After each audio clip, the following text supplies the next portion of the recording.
Thumma fitnatu sarra. Fitnah zaman kemerdekaan ini Bapak Ibu, saat kita sudah mengisi kemerdekaan, kita ini justru sikut-sikutan. Di zaman biyen, zaman perjuangan, ringan sama dijinjing, berat sama dipikul, berdiri sama tinggi, duduk pun sama rendah, seiring sejalan, saling bergandengan tangan dan menguatkan. Kalau kata Ki Hajar Dewantara apa? Ingarso suntulodo ing madya mangun kersa tutwuri handayani sing ngentut mburi sing ngarep diarani. Itu sudah dipelesetkan. Apa pelesetannya zaman sekarang? Ing ngarsa numpuk bondo, ing madya mangan konco, setidak-tidaknya mangan istri tetangga, tut uring golek rai. Ini zaman sekarang, menjegal kawan seiring, menggunting dalam lipatan, menjadi bara dalam sekam. Kadang-kadang kita heran, mana kawan, mana lawan Bapak Ibu. Orang sudah mulai sikut-sikutan. Ini zaman sekarang. Oleh karena itu hari ini yuk kita semua saling menguatkan. Mari kita semua saling membantu. NU sudah semakin besar. Kalau kata Pak Yai Nur Mahfud tadi luar biasa. Kalau cuman mengharapkan bantuan dari atas, kata beliau, katakanlah 1 miliar saking bupati. Uang 1 miliar saking bupati. Bagi misalnya ada berapa MWC Pak Yai? 17 MWC. 1 MWC 50 juta. Udah habis. Muslimat minta, Ansor minta, Fatayat minta. 1 MWC dapat 50 juta. Ada berapa ranting di Jati Agung? 21. Nah, habis. Bagi 2 juta udah habis. Artinya kalau ngarep bantuan dari atas Bapak Ibu, uang seberapa pun dikit, tapi NU tidak mengharapkan dari atas. Dikasih ya diterima, nggak mungkin ditolak. Tapi kita berdayakan diri kita sendiri. Luar biasa Bapak Ibu kekuatan kita. Ingat, saya ingin sampaikan NU Care. Dengan NU Care, Lazis NU, kita bisa bangun kantor MWC, kita bisa mengentaskan kemiskinan. Saya itu Pak Yai membedah rumah itu sampai mungkin sudah 20 rumah. Hanya dari koin-koin itu sebetulnya. Jadi dimanfaatkan buat Lazis NU dengan jimpitan, sedekah sehari 1000. Kita bisa membedah rumah, kita bisa bagi sembako. Tapi ingat, tangan di atas lebih baik dari para tangan di bawah. Setuju nggak kira-kira?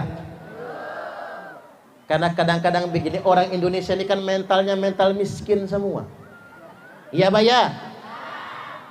Rumahnya sudah beton tapi masih nerima PKH.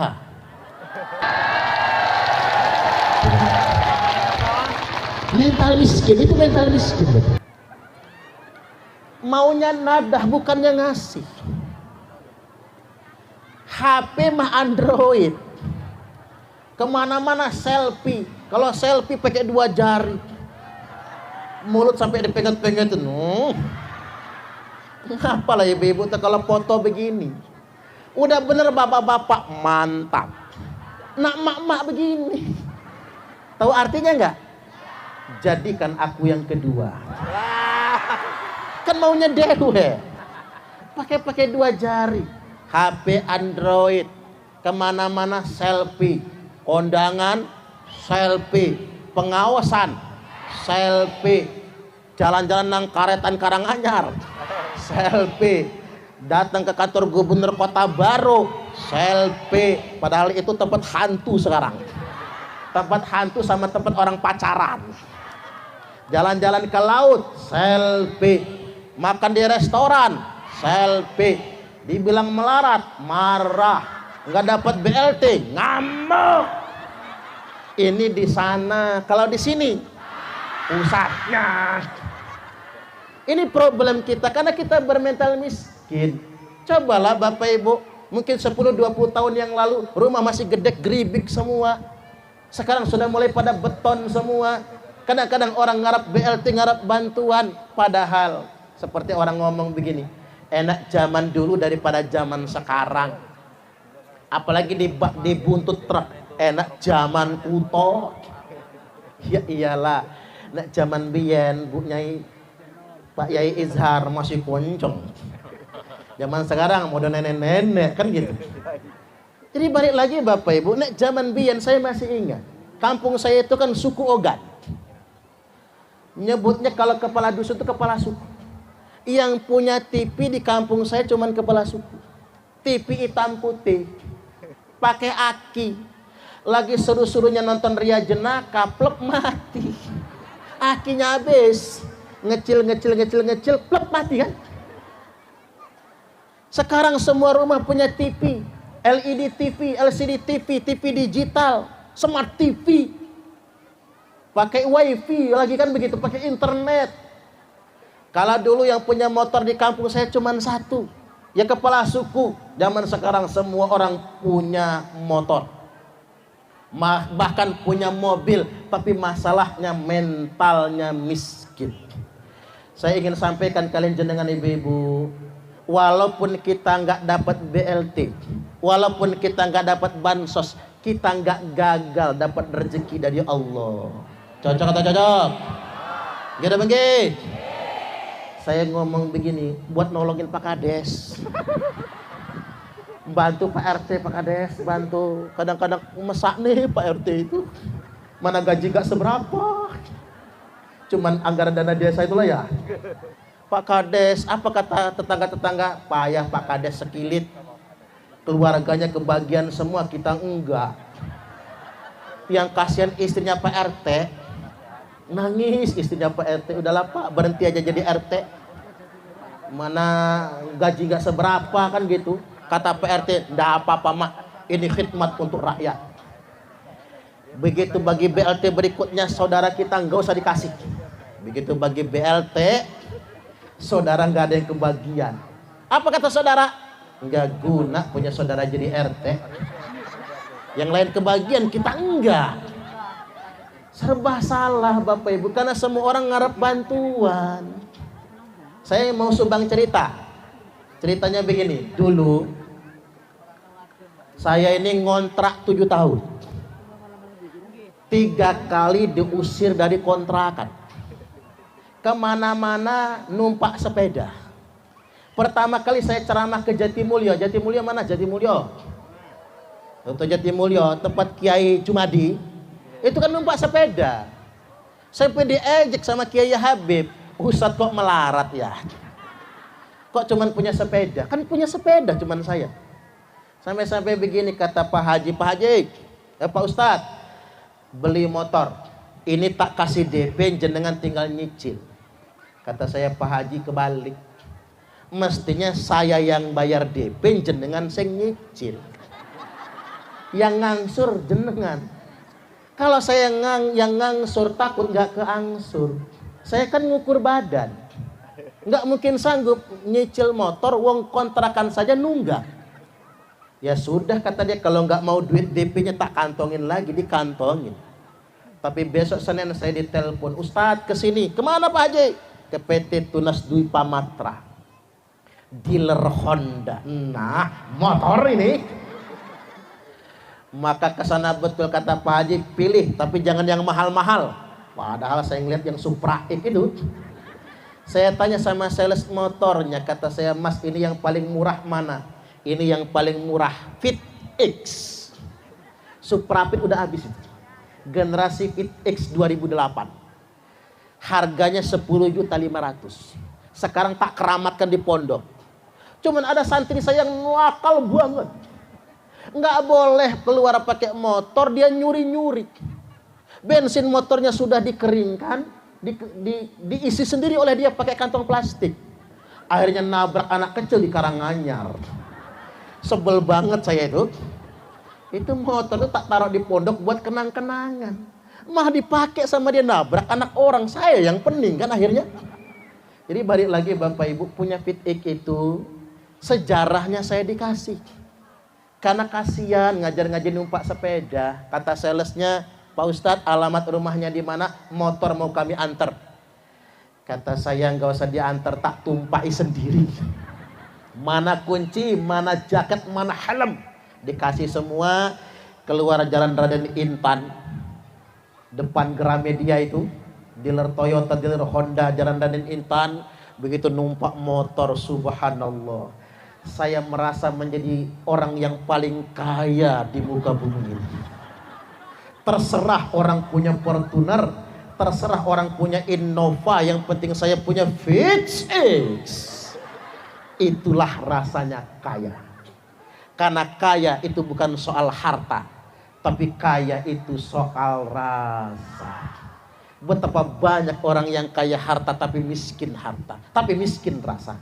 Tidak sedikit orang yang miskin harta tapi kaya rasa. Cocok atau cocok? Itu punya motor. Begitu punya motor, dijadwal khutbah nang kantor gubernur. Khutbahnya cocok jadi rutin. Akhirnya ditawari Pak Ustadz mau umroh. Mau dong, kata saya. Urus berkas cuman untuk segmen saya, itu untuk jatah orang yang gak mampu. Jadi saya suruh dibuat surat keterangan tidak mampu. Allahu Akbar. Kata saya sama petugasnya, Pak, boleh nggak usah pakai surat? Nggak boleh, itu syarat. Boleh nggak suratnya habis saya setor saya ambil lagi? Lo mau diapain? Mau tak bakar. Takut permanen nggak mampunya. Oi, nggak bisa Pak Ustadz, ini persyaratan. Ya sudah, kalau begitu saya nggak jadi umroh. Nggak jadi umroh hanya gara-gara saya nggak mau pakai surat keterangan tidak mampu. Bukan sok kaya, takut permanen. Bapak Ibu nolak berangkat umroh hanya gara-gara surat keterangan tidak mampu. 3 bulan kemudian saya dilunasi berangkat haji. Alhamdulillah. Murid ngaji udah tua, ngaji nggak bisa. Dia nadar kalau bisa ngaji, karena ngaji sama saya, maka saya diberangkatkan haji. Langsung ditransfer 35 juta. Alhamdulillah. Begitu konversi minyak tanah ke gas, saya sendiri yang nggak kebagian. Saya tanya Pak RT, mana kompor saya, mana gas saya? Pak Ustadz di sini masih ngontrak, bukan warga asli RT saya, maka nggak kebagian. Terus biar dapat kayak mana? Datang ke kelurahan, urus dulu surat keterangan tidak mampu. Ini lagi. Saya ngomong sama istri, yuk kita simpen duit, kumpul, cukup 700.000. Beli kompor yang 2 tungku, tabung 12 kg. Ini saksinya istri saya, kemudian sampai sekarang saya masih pakai gas yang 12 kg. Sekarang udah enak Pak, pakai gas alam. Saya belum pernah pakai tabung subsidi, belum pernah. Kemudian sampai detik ini, makanya jenengan yang sok sugih, sok sosialita, ngaca dulu. Lagunya pakai skincare. Kondangan tangannya begini, 5 jari dipasangin cincin semua. Begitu masuk taruh, weng digerakin. Gelangnya penuh di tangan, pakai kalungnya segede rantai anjing. Kalau manggil temennya apa? Besti. Kalau arisan manggil teman arisnya apa? Jeng. Hari ini arisan di tempat siapa? Jeng. Nang omah Jeng Astuti. Jeng. Coba di dapur itu dilihat, ada tabung yang warnanya hijau. Baca tulisan yang warnanya putih, hanya untuk rakyat miskin. Tepuk tangan dulu. Biar sadar. Ini jadi pelajaran. Maksud saya begini, orang lihatnya saya tuh sekarang, tapi mereka nggak tahu prosesnya. Pokoknya begini, nggak usah ngamuk kalau nggak dapat bansos, nggak usah ngamuk kalau nggak dapat BLT. Kita nggak urung dapat rezeki dari Allah. Dikarenakan Bapak Ibu, semua yang lebih baik buat kita semua, tangan di atas lebih baik daripada tangan di bawah. Sumbang saran kali panjenengan, kalau bisa nanti pas bagi BLT, bagi bansos, tolak aja. Pak Kades, saya nggak nerima BLT. Karena saya sudah sugih sekarang. Ada nggak ya yang kayak gitu ya? Nggak ada.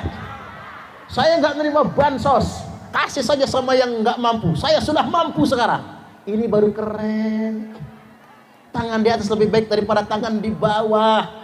Yuk kita budayakan Bapak Ibu. Kita peduli dengan sesama. Ingat kalau kata Syekh Abdul Qadir Al-Jailani, sesuap nasi yang engkau masukkan ke dalam perut orang yang lapar itu lebih baik daripada membangun 1000 masjid jamiah. Orang kaya bolak-balik umroh dengan alasan rindu rumah Allah, padahal Allah lebih rindu dengan orang kaya yang berbagi dengan fakir miskin. Gini begini, saya ditegur orang, Ustadz, dakwah sebenarnya bukan di panggung, bukan di atas mimbar, tapi dakwah yang sebenarnya ada di tengah-tengah masyarakat yang lemah. Iya juga ya. Dakwah niki bu, kalau di panggung udah jelas pasti disangoni. Enggak, saya ini disangoni enggak sih kira-kira?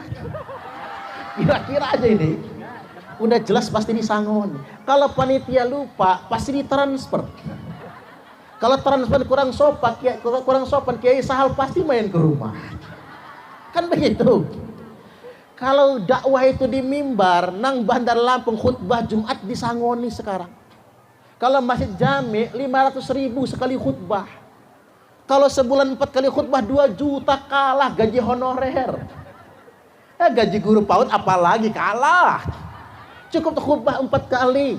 Khutbah nggak nyampe 10 menit udah selesai. Itu pun khutbah pertama, khutbah kedua. Nabi nggak pernah ceramah disangoni. Nabi nggak pernah khutbah diamplopin. Dakwah yang sebenarnya bukan di mimbar. Tapi ini saya punya pengalaman Pak Yai. Disangoni amplopnya ketuker. Begitu salam tempel, tebel banget nih. Mulai dalam hati pikir, alangkah baik panitia.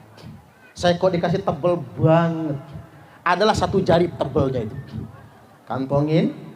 Begitu di rumah saya buka. Tapi ada tulisannya. Tanda ki. Ini kori ini. Mulai saya curiga dengan isinya. Ki. Begitu saya buka bener. Uang 1000-an 50 lembar. Payah panitia itu. Berarti yang jatah saya dikasih huruf U, Ustad. Nah yang jatah saya kode U dikasih sama Kori. Yang jatah Ki dikasih sama saya. Sampai sekarang Korinya nggak ngaku sama saya itu. Ini pelajaran. Nah yang kayak gini saya ceramahin di Panjang kemarin pas Maulid. Ternyata di Panjang juga sama, ketuker juga. Jadi Allah ingin ngetes saya. Ngetes saya Bapak Ibu, ikhlas atau tidak. Makanya begini, ujian penceramah itu ada 2 kata kiai saya. Ini pesan kiai saya. Ujian penceramah itu 2. 1, mengamalkan apa yang diceramahkan. Itulah jihadnya penceramah. Karena penceramah itu ngomong pinter, ngamal belum tentu. Betul nggak kira-kira? Ini menasihati diri sendiri namanya. Ngomong pinter, ngamal belum tentu. Kalau kata orang Jawa apa? Jarkon. Iso ujar, ra iso ngelakon. Makanya ujian para penceramah mengamalkan apa yang diceramahkan. Dan penyakit penceramah itu Bu, ceramah mau, ngedengerin ceramah males. Itu penyakit penceramah itu. Dan yang kedua, ujian penceramah itu pulang ceramah lupa disangoni. Itu jihad penceramah. Makanya jangan sekali-kali telepon panitia, ada yang lupa enggak ya? Enggak jadi jihadnya. Oke, udah 1 jam ceramahnya. Dikit lagi Bapak Ibu, terakhir kita ini jelang tahun politik nggih. Tinggal 90 hari sekian lagi kita mau pileg dan pilpres. Boleh beda pilihan tapi jangan berantem. Yakin percayalah presiden terpilih pada pemilihan 2024 nanti sudah ditakdirkan oleh Allah. Setuju atau setuju? Sudah ada nama-namanya. Ganjar Pranowo, Mahfud MD, Prabowo Subianto, Gibran Rakabuming Raka, Anies Rashid Baswedan, Muhaimin Iskandar. Sudah satu paket. Siapapun yang terpilih sudah ditakdirkan oleh Allah. Setuju atau setuju? Cocok. Jangan berantem walaupun beda pilihan. Jangan kesal walaupun yang dipilih tidak menang. Walaupun hari ini karena di lapangan, bukan di masjid, saya tak kampanye dikit. Kalau saya, maunya saya yang jadi presiden itu. Kalau saya jadi presiden, Pak Yai Izhar saya jadikan ketua One Team Press. Pak Yai Mahfud Menteri Agama. Pak Yai Sahal Menteri Pemuda Olahraga. Pak Kades Menteri Dalam Negeri. Pak Iwan Menteri Perdagangan Keramik. Bu Nyai Nino Menteri Pemberdayaan Perempuan. Bu Hajah Niswatin Menteri Sosial. Kok saya jadi stres ya? Siapa pula yang memilih saya? Biarkan perbedaan pendapat Bapak Ibu, itu semua urusan politik. Yuk kita akur, yuk kita semua adem. Insya Allah. Itu saja dari saya. Kurang lebihnya mohon maaf, dan kepada Allah Ta'ala mohon ampun. Wallahul muwaffiq ila aqwamit thoriq.